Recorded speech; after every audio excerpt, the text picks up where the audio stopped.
이 행렬의 그 길이는 대략 한 1km에서 한 1.5km 정도, 이 정도가 아닐까 예상이 됩니다.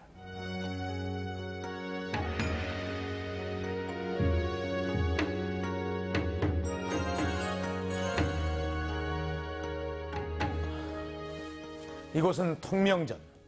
화려한 친형 퍼레이드를 끝내고 왕과 왕비는 이곳에 도착해 있습니다.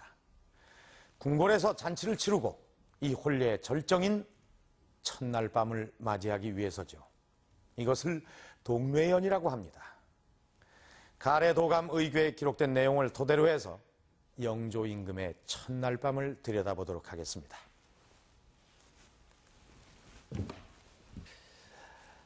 자, 이렇게 왕과 왕비께서는 대례복을 입고, 지금 여러분이 보시고 계시는, 지금 입고 있는 이 옷들이 바로 대례복.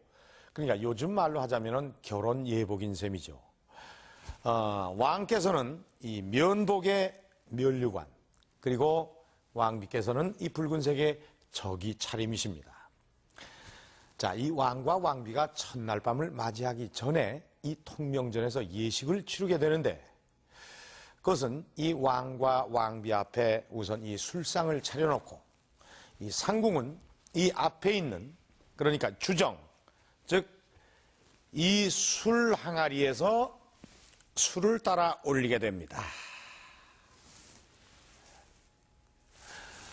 이 왕과 왕비께서는 이 세 잔의 술을 마시게 되는데 이것이 바로 합환주입니다.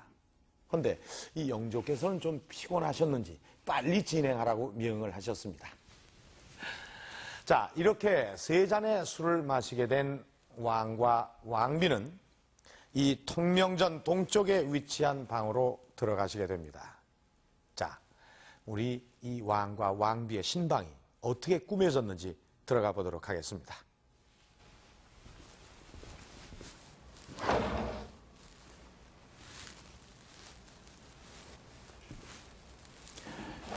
이 기록에 의하면은 이 방에는 그러니까 이 장식용 이 휘막이 쳐져 있었다고 합니다.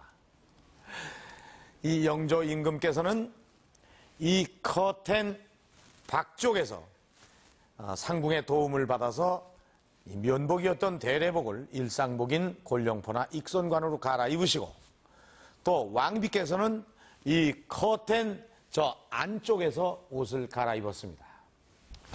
영조 임금께서 옷을 갈아입고 커튼 안으로 들어가면서 이 왕과 왕비의 첫날 밤은 시작이 되는 거죠. 기록은 여기까지였습니다. 자, 혼례를 올릴 당시에 영조 임금의 춘추는 66세, 반면에 신부의 나이는 15세의 소녀였습니다. 지금으로서는 이해가 안 되겠지만은 14세에서 20세까지가 결혼 정년기였다는 당시로서는 지극히 당연한 일이었습니다. 그렇지만 66세 이 환갑을 넘긴 영조가 왜 새 왕비를 맞아들여야 했는지 그것부터 알아보도록 하겠습니다.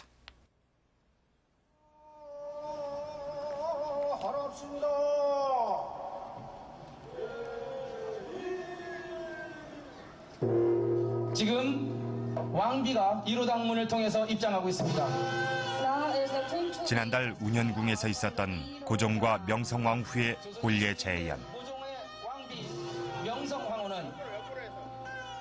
그중 눈에 띄는 것은 왕이 왕비에게 내린 교명문과 옥책, 금보, 법복을 받는 예식이다.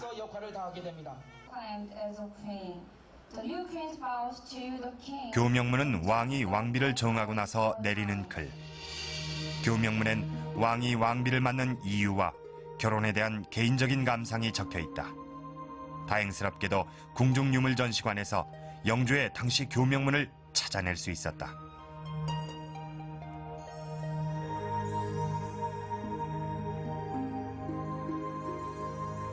이 교명문을 통해 첫 왕비가 승하했고 이후 영조가 66세 나이에 계비를 맡게 됐음을 알 수 있다.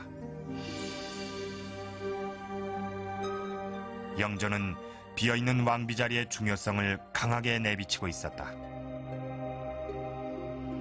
그렇다면 왕비의 자리란 무엇인가? 경국대전엔 왕비의 역할이 언급되고 있다. 경국대전에 기록된 왕비의 역할은 내명부와 외명부를 다스리는 수장. 외명부는 문무백관의 부인들, 내명부는 궁궐한 내인들을 말한다. 영조 당시 궁궐 안의 내명부는 600명에 달하는 규모였다. 이곳 대조전은 600명 내명부를 감독했던 왕비의 고유 공간. 이 하나만으로도 왕비의 자리가 갖는 중요성을 알 수 있다. 왕비가 이렇게 독자적인 활동 공간, 중궁전을 자기의 공간으로 가지고 있었다는 것은 왕비가 공인으로서 자기 역할을 충분히 가지고 있었으며 그것을 수행했다는 것을 보여주는 장면이기도 합니다. 왕비는 내명부의 치리를 비롯해서 또는 그 국가의 상징적인 그 국모로서의 위상을 가지고 있었고, 그렇기 때문에 우리가 생각하듯이 무슨 후궁들과 왕의 사랑을 차지하기 위해서 투기나 일삼는 일반 사가의 어떤 그 아녀자와는 좀 다른 공인으로서의 위상을 굳건히 견지하고 있었다고 생각이 됩니다. 그렇다고 해도 오늘날의 기준에선 의문이 든다. 실제로 후궁을 왕비로 맞이한 성종의 선례도 있다. 영조 또한 66세의 나이를 고려해 후궁 중에서 왕비를 뽑을 수 있지 않았을까? 그렇다면 영조에겐 후궁이 없었는가? 이를 알아보기 위해 왕실족보 선원기보 기략을 찾았다. 이 족보는 왕자나 옹주를 낳은 후궁들만을 기록하는데 영조의 경우 이런 후궁들만도 3명이나 됐다.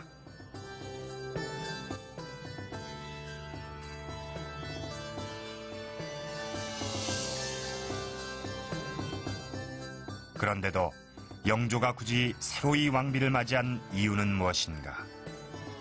그것은 선왕인 숙종이 금했기 때문이다. 이는 희빈장 씨가 남긴 폐해 때문이었다.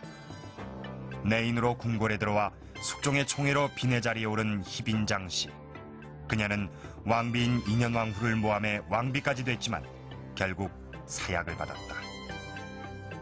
이런 폐해를 직접 목격했던 영조가 숙종의 뜻을 따르는 건 당연한 일이었다.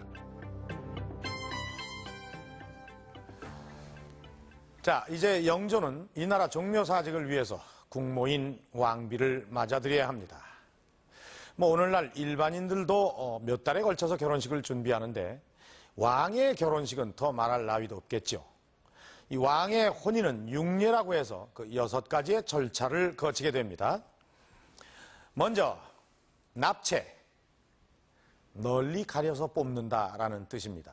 이 왕비감이 정해지면은 이 사주단자를 교환하는 그런 과정을 말하죠. 그 다음에 이 왕비감이 정해지면은 그 혼인의 징표로 예물을 교환하게 되는데 이것을 납징이라고 합니다. 요즘으로 치자면 함을 보내는 것과 비슷하다고 할 수가 있겠죠.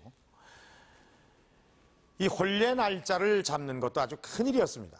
지금도 그렇지만은 이 왕실에서는 길이를 잡는 걸 아주 중요시했습니다. 이 혼례 날짜가 잡히고 나면 먼저 신부감을 왕비로 책봉을 하는 책비식이 펼쳐집니다. 그런 다음에 이 혼례의 절정이라고 할 수 있는 왕이 왕비를 직접 궁궐로 데리고 오는 친형, 여러분이 앞서 보셨던 그 반차도의